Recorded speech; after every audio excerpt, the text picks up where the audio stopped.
శివమై అచ్యుతమైనటువంటి ఆ పరమాత్మను పట్టుకున్నవాడు పవిత్రమవుతాడా? అవడు. మొత్తానికి తల్లి పసితనం నుంచి పరమేశ్వరుడిపై భక్తి కలిగి, ఒద్దిక కలిగి, సంస్కారములు కలిగి ఉన్నటువంటిది. అలాంటి ఈమెకు క్రమంగా వివాహం జరిగినది. అతడు కూడా యోగ్యుడు. పైగా ఈ తండ్రి కూతురి మీద ఎంత మమకారం అంటే అతడితో చెప్పాడు, నువ్వు ఇల్లరికపుటి అల్లుడుగా ఉండాలయ్యా, అమ్మాయిని వదులుకోలేను అన్నాడు. సరేనని అతడు అంగీకరించాడు. యోగ్యుడు. ఇల్లరికపుటి అల్లుడిగా వచ్చినా అతనికి చాలా ప్రాధాన్యం వీళ్ళు ఇచ్చేవారు. ఇతర వ్యాపారం కూడా అతడు చూసుకునేవాడు. చక్కగా కాలం గడుస్తూ ఉన్నది. అన్యోన్యంగా ఉన్నారు. దాంపత్య ధర్మం చక్కగా పాటిస్తున్నారు. పైగా ఈమెకి వచ్చిన వారికి పెట్టాలి అనేటువంటి తపన ఉందిటండి. ఇల్లాలకి ఇలాంటి తపన ఉంటే ఇల్లు స్వర్గం అండి. ఆయన గారికి లేకపోయినా పర్వాలేదు కానీ ఆవిడకుంటే చాలు. ఎందుకంటే ఆవిడకి లేకుండా ఆయన గారికి ఉంటే అసలు సాగనివ్వదు. అది వేరే విషయం. ఆవిడకి ఉండాలి, ఉంటేనే సాగుతుంది. అక్కడ పెట్టేది ఆవిడ. వీడికి ఏం పోయి భోజనానికి వస్తారా అని 10 మంది పిలుచుకొస్తాడు. పెట్టేది ఆవిడే. అయితే ఎంతమంది వచ్చినా ఆవిడ పెడుతుందని ధైర్యంతో పిలిచేవాడు కొందరు ఉండొచ్చు. కానీ అవే మీ ఇంట్లో భోజనం పెడతానంటే మా ఆవిడని అడిగి చెప్తానని వాళ్ళు ఉన్నారు. ఏదో మనకి మనుచరిత్రలో మహానుభావుడు రాశాడు, వండనలయదు వేబురు వచ్చి రేని అర్ధరాత్రంబునందైన అతని గృహిణి అని వర్ణిస్తాడు ప్రవరుడు భార్య గురించి. అది ఉత్తమ గృహస్థ ధర్మం చూపించడానికి అత్యద్భుతంగా రచించాడు మనుచరిత్ర.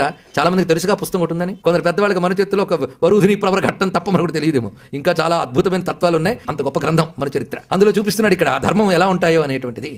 ఈమె ఏంటంటే ఎవరి ఇంటికి వచ్చినా వారికి చక్కటి భోజనం పెట్టాలి. తండ్రి కూడా సంస్కారం అక్కడ ఉంది కనుక ఈ తల్లికి వచ్చిందండి. ఇతను గారు కొంచెం వినాస్తున్నది. ఏంటి వచ్చిన వాళ్ళందరూ అలా పెట్టేస్తూ ఉంటావా అని. ఏదో భగవంతుడు ఇచ్చాడు, ఇచ్చింది పంచుకుని తినాలి, పంచుకు బ్రతకాలి. ఒకడికి లేనిది నీకు ఇచ్చాడు అంటే ఇంకోడికి నీకు ఇచ్చే అవకాశం ఇచ్చాడు. ఇది గుర్తుపెట్టుకోండి. ఒకడికి లేనిది నీకు ఇచ్చాడు అంటే ఇంకోడికి నీకు ఇచ్చే అవకాశం. ఆయన ఇవ్వచ్చు వాడికి. ఆయన ఇస్తే ఆయనకు పుణ్యం వస్తుంది. ఆయనకి పుణ్యం అక్కలే, పాపం అక్కలే. నువ్వు ఇస్తే నీకు పుణ్యం వస్తుంది, కానీ నీకు పుణ్యం ఇవ్వాలని నీకు ఇచ్చట. ఇది గుర్తుపెట్టుకోండి. అందుకే ఈ ఒక్క సూత్రం మనం ప్రపంచంలోకి వదలగలిగితే బ్యాలెన్స్ ఆఫ్ సొసైటీలో ఎకనామికల్ బ్యాలెన్స్ వస్తుంది. మీరు పరిశీలించండి. ఆధ్యాత్మిక ధర్మాలన్నీ కూడా సొసైటీని బాగు చేసేవే. మన సొసైటీ లైఫ్ యాక్టివ్గా ఉన్నప్పుడు తెలుసుకోం. అందుకే ఇది వేరు అది వేరు అనుకుంటాం. కనుక ఉన్నవాడు లేనివాడికి పంచగలిగితే లేనివాడికి కూడా ఏదో ఒకటి ఉంటుంది కనుక వాడుకున్నది వాడివ్వగలగాలి. ఈ సృష్టిలో ఇది ఎప్పుడు ఉండాలి. ఆదాన ప్రదానం, ఇచ్చి పుచ్చుకో. ఇదే వ్యవహారం ప్రపంచంలో నడవాలి. దీని పేరు యజ్ఞం, మరొకటి కాదు. ఇదే యజ్ఞ సంస్కృతి. అందుకు వచ్చిన వాడికి ఇచ్చుకోవాలి కదండి. ఈ తల్లి ఇచ్చేది. మొత్తానికి భర్త సణుగుతోనో ఏదో నీ ధర్మం మాత్రం చక్కగా జరిగిపోయేది. పైగా ఇంకోటి నేర్చుకుందిట. ఎందుకంటే భర్తకి ఇవంటే చాలా ప్రేమ. అందుకే ఏది ఇచ్చి ఇది నాకు ఇది నీకు అనేవట. నీకు అన్నాడు సంతోషం. ఈవిడ ఒక్కొక్కప్పుడు తనకి అని పెట్టిన భాగంలోంచి ఇచ్చేదట. అది ఒకటి. ఇలాగా జరుగుతున్నది. ఒకరోజు ఆయన దుకాణంలో ఉన్నాడు. ఎవరో ఆప్తమిత్రుడు కూడా వచ్చి ప్రత్యేకించి 2 పళ్ళు తెచ్చేటండి, మామిడి పళ్ళు. ఆ సీజన్లో పైగా చెప్పాడు, ఇవి ఎక్కడా దొరకవు, అరుదైన పళ్ళు, చాలా తీయగా ఉంటాయి. ఇవన్నీ చెప్పి ఈ 2 పళ్ళు మీకు నేను సమర్పించుకుంటున్నాను. మిత్రుడు ఇచ్చాడు. ఈయనకి వెంటనే ఇంటికి పంపించాడు. ఇవి పంపించగానే ఇలాంటివి అప్పుడప్పుడు జరుగుతుంటే ఆవిడకి తెలుసు. భోజనంలో వడ్డించాలి ఆయనకి.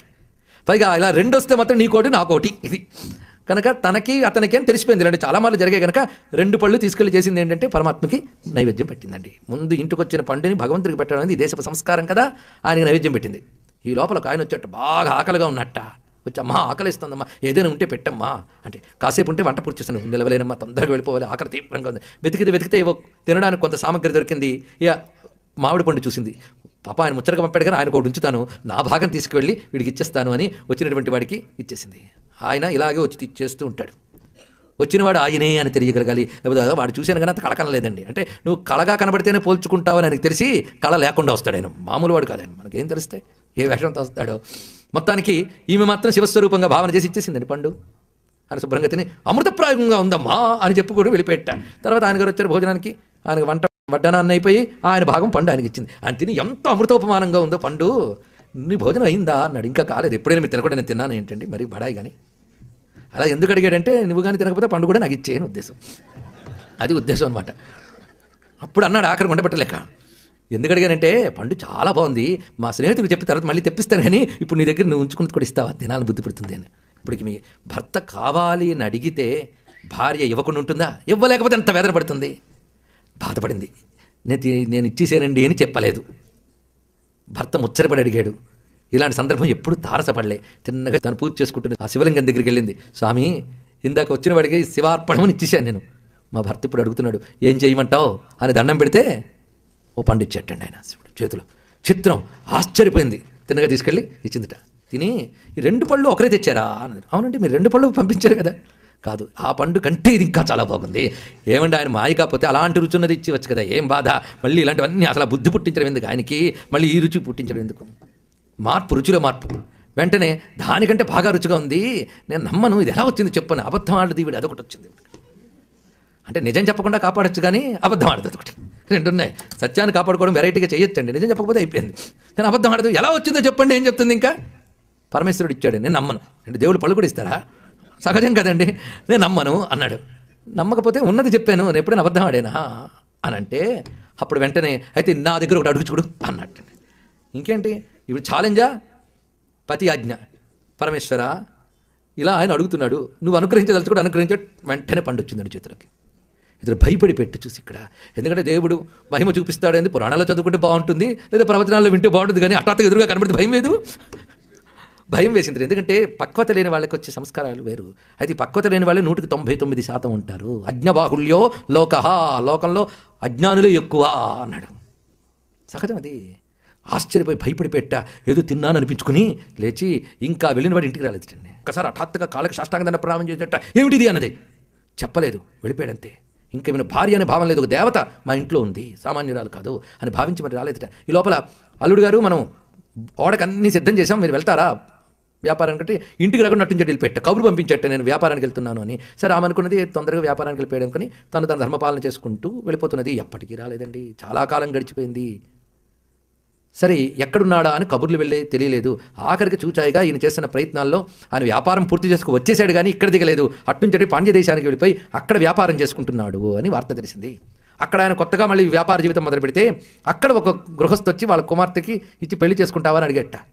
అసలు పెళ్లిని దాచిపెట్టి మళ్ళీ పెళ్లి చేసుకున్నాడు. కానీ ఇంత ప్రయాణాల్లో ఎప్పుడూ పొద్దుట్లేసి తలుచుకునేది మాత్రం పునీతవతి అని ఆమెను తలంచుకుని నమస్కారం చేసుకునేవట. ఇంతవరకు ఏదో శివుడికి నమస్కారం చేసుకోవడం భక్తి కాకపోయినా అలవాటు కొద్ది వచ్చింది, కానీ తన ఇంటి దేవతగా భావించేవాడతను. అలాగే నా మీద నిరాదరణ ఏమీ కాదు, దేవతాభావం తప్ప మరో భావం లేదు అతనికి ఆమె పట్ల. అది ఏర్పడిపోయింది అతనికి. మొత్తానికి ఆ దేవత అనుగ్రహం అని చెప్పి ఈమెను వివాహం చేసుకున్నట్ట. ఆ వివాహం చేసుకున్నాక సంతానం కలిగింది. మొదట అమ్మాయి పుట్టింది. ఆ అమ్మాయికి పునీతవతి అని పేరు పెట్టుకున్నాడు. ఇక్కడ ఆమె దేవత, ఆ ఇంట్లో తన మొదటి భార్య దేవత అని కొత్త భార్యకు కూడా చెప్పాడు, నేను నీకు దాచను, ఆమె దేవత, ఆమె మనం ఎప్పుడు ఆమెను తలంచుకోవాలి అంటే ఆవిడ కూడా తలంచుకునేది. ఇలా వాళ్ళ జీవితం సాగేది. మొత్తానికి ఈయన చిరునామా తెలుసుకుని ఈయన అక్కడ ఉన్నాడని తెలుసుకుని ఈమె తండ్రి పునీతవతి తండ్రి పల్లకి ఏర్పాటు చేసి ఈమెని తన బంధువర్గాన్ని తీసుకుని ఆ పాండ్య దేశానికి బయలుదేరాడు. అక్కడికి వెళ్ళేటప్పటికల్లా వాళ్ళు వస్తున్నారు అని తెలుసుకోగానే బయలుదేరేటండి. ఎదుర్కోలు వెళ్ళి ఆమె పల్లకి నుంచి దిగ్గా అని సాష్టాంగ దండ ప్రణామాలు చేసి, అమ్మా నేను భారీగా భావించలేను, అది ఎప్పటి నుంచో, దయచేసి నన్ను అర్థం చేసుకో, వీళ్ళందరూ నేను అన్యాయం చేశానంటారు కానీ నీలాంటి దేవతకి భర్త భార్య ఈ బంధాలు ఏమిటమ్మా అంటే ఆమె హఠాసురాలైంది. పరమేశ్వర నేనేదో ఆయనకు భారీగా ఆయన ధర్మంగా సేవ చేసుకుంటూ నిన్ను సేవించుకుందాం అనుకున్నాను, కానీ ఒక స్త్రీకి అత్యంత ముఖ్యమైనటువంటి భర్తృప్రేమనే నాకు లేకుండా చేసావా, ఇదా నీ యొక్క కారుణ్యం అనుకుంది. అయినా స్వామిపై నెపం వేసి నిందించడానికి చేత కాదు. ఎందుకంటే చిన్నప్పటి నుంచి ఆమెకు ఒకటే అలవాటు అయిపోయింది, ఏది జరిగినా అది శివుడు అనుగ్రహమే. ఇది ఒక్కటి ఆమెకు చిన్నప్పటి నుంచి స్థిరపడిపోయిన అభిప్రాయం. సుఖం కలిగినా దుఃఖం కలిగినా నేను దుఃఖం అనుకుంటున్నానే కానీ నాకు ఇచ్చేది శివుడు, నాకు బాధ కలిగించేది ఇవ్వడు. ఇప్పుడు నా దుఃఖంగా అనిపిస్తుంది కానీ శివుడు ఇచ్చాడు కనుక పరిణామంలో నాకు అది సుఖమే అవుతుంది అనుకుందిట. ఈ భక్తిని సఖ్యభక్తి అంటారు. ఇది శివపురాణంలో పరమేశ్వరుడు చెప్తాడు. విశ్వాస సఖ్య లక్షణం. స్నేహంలో ప్రధానమైనది ఏంటో తెలుసా? కొంతమంది స్నేహం అంటూ ఉంటారు. ఏంటంటే ఒక్కడు చేస్తే బాగోని పని కలిసి చేస్తే బాగుంటుందని. అదే స్నేహాలు ఈ రోజుల్లో. స్నేహం అంటే విశ్వాస సఖ్య లక్షణం, చాలా ముఖ్యమైన విశ్వాసం. ఏమిటయ్యా విశ్వాసం అంటే ఇందాక అందుకు అది ఆరంభించాం. శంభోత్వం పరమంతరంగ ఇతిమే చిత్తే స్మరామ్యన్వహం. శివుడికి మించిన స్నేహితుడు లేడు. ఇది గుర్తుపెట్టుకోండి. నిజమైన స్నేహితుడు అతడే. సృష్టిలో ఇవాళ ఒకరు స్నేహితులు నిన్ను ఇవాళ ఆదరిస్తారు అనుకుంటావు, కానీ భయంకరమైంది లోకం. వీళ్ళందరూ నీపై స్నేహంగా ఉన్నారని ప్రేమగా ఉన్నారని అనుకుంటావు, కానీ తిరగబడిపోతుంది మొత్తం కూడా. ఇవాళ నువ్వే దేవుడువు, నువ్వే గురువు, నువ్వే స్నేహితుడు తిరిగిన వాళ్ళు తిరిగిపోతుంది లోకం. కనుక వీళ్ళని చూసి నమ్మడం కాదు, లోకేశ్వరుడే నిజమైన స్నేహితుడు. ఆయన తిరగడండి, ఎప్పుడు ఉంటుంది. శాశ్వతకం శివమచ్యుతం, గుర్తుపెట్టుకోండి. అందుకు అటువంటి అనుబంధం ఉన్నవాడు ఇవి జారిపోయేని బాధపడడు. ఇది గ్రహించవలసింది. వంచనతో కూడినది లోకం. భగవంతుడు ఒక్కడే, ఏ వంచన లేనివాడు. కనుక వంచిస్తాడా? వంచడు. ఇందులో ఏదో పరమార్థం ఉంటుంది. అలాంటిది స్త్రీకి అసలు భర్తృ స్నేహం కంటే భర్తృ ప్రేమ కంటే పరమార్థం లేదు. అదే దెబ్బతింది. ఇప్పుడు చూడండి, అల్టిమేట్ అది దెబ్బతింది. అయినప్పటికీ ఇది కూడా శివానుగ్రహమే, విశ్వాస సఖ్య లక్షణం. అందుకే ఏది జరిగినా నాకు మంచి జరిగింది అనుకోవడమే గొప్పది. సృష్టిలో ఏ విపత్తు ఎదురైనా ఈశ్వరానుగ్రహం అని మీరు అనుకోగలిగితే దాన్ని దాటి మీరు తర్వాత కర్తవ్యంలో వెళ్ళిపోతారు. ఇది మీకు మేనేజ్మెంట్కి కూడా పనికొస్తుంది, వేదాంతానికే కాదు. ఇక్కడ అటువంటి వాడు జీవితంలో దృఢంగా అడుగులు వేయగలడు. మానసిక దుర్బలతలు పోతాయండి ఆధ్యాత్మికత వల్ల.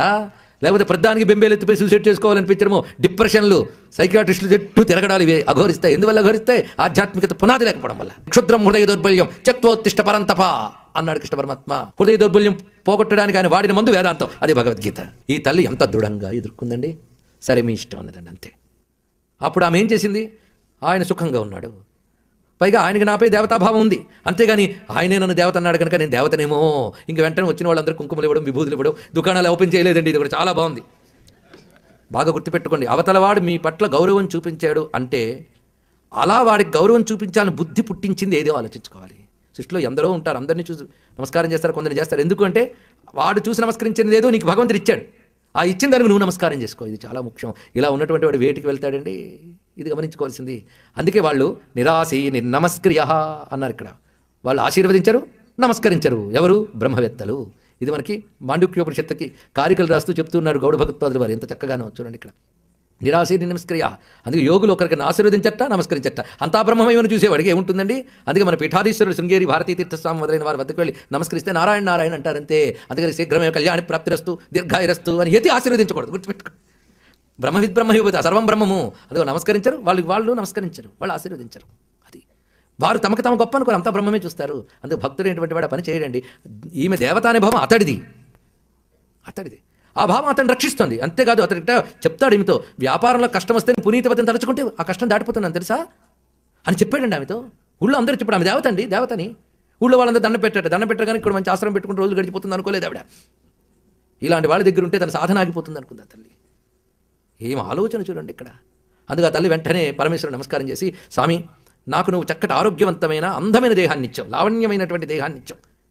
ఇది భర్తృసేవకు వినియోగింపబడుతుంది అనుకున్నాను. ఇంకే లావణ్యం ఇంకెందుకయ్యా నాకు నిన్ను సేవించుకునే దృఢత్వం ఇవ్వు, నా శరీరానికి ఉన్న అందాన్ని తీసేసి వికృత రూపాన్ని ఇవ్వని అడిగిందండి ఆవిడ. ఎంత దమ్ము ఉండాలండి అలా అడగడానికి. పరమేశ్వరుడు అనుగ్రహించి ఇలాంటివి ఇవ్వడానికి ముందుకు వస్తాడేమో ఆయన. మొత్తం తీసేట వికృతంగా వృద్ధ రూపం వచ్చేసింది ఆమెకి. శరీరానికి మాత్రం దాఢ్యం వచ్చింది.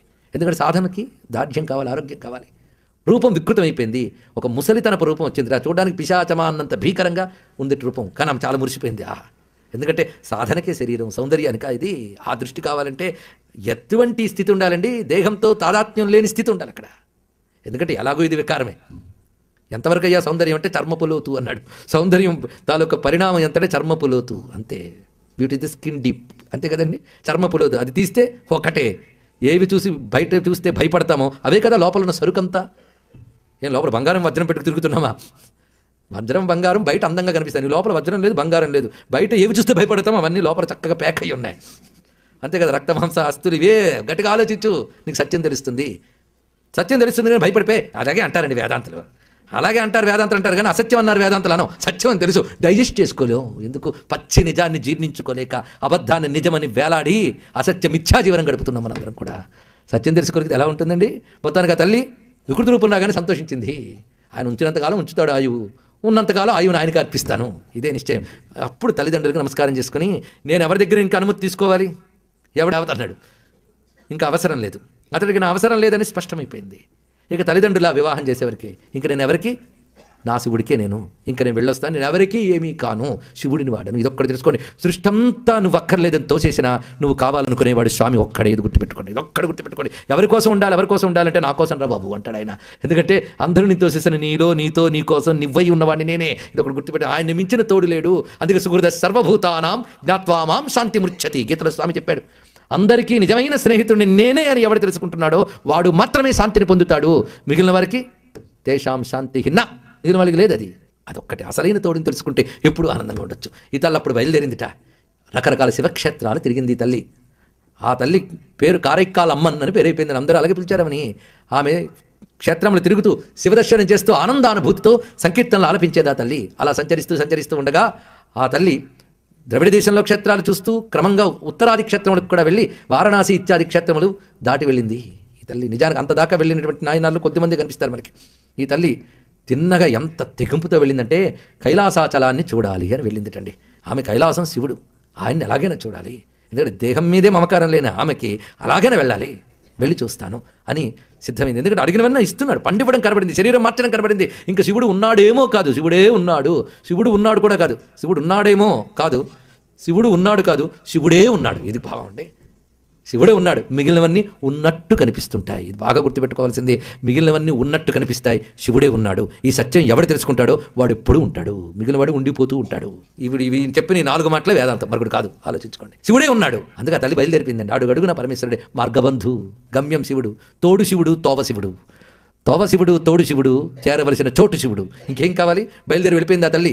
హిమోత్పర్వత ప్రాంతాలు పెడుతూ బదరీ కేదార్ దర్శనాలు, కేదారనాథుని దర్శించింది. ఆ కేదారనాథు నుంచి బయలుదేరిందండి కైలాస పర్వతానికి. అది అసలు త్రోవ కైలాసానికి.